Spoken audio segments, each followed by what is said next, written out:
যে নবী পাক সাল্লাল্লাহু তাআলা আলাইহি সাল্লাম সম্পর্কে বুখারী শরীফের মধ্যে উল্লেখ রয়েছে, লা ইউমিনু আহাদুকুম হাত্তা আকুনা আহাব্বা ইলাইহি মিন ওয়ালিদিহি ওয়া ওয়ালাদিহি ওয়ান নাসি আজমাইন। আজিজানে মুহতারাম,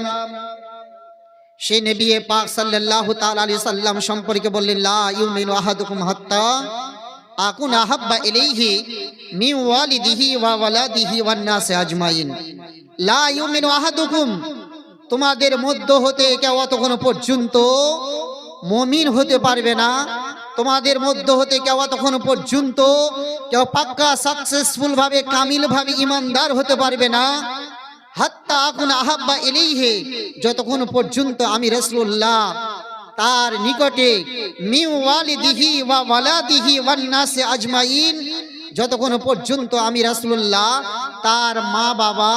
তার ছেলে মেয়ে, তার সন্তান সন্ততি থেকে সব থেকে বেশি যতক্ষণ পর্যন্ত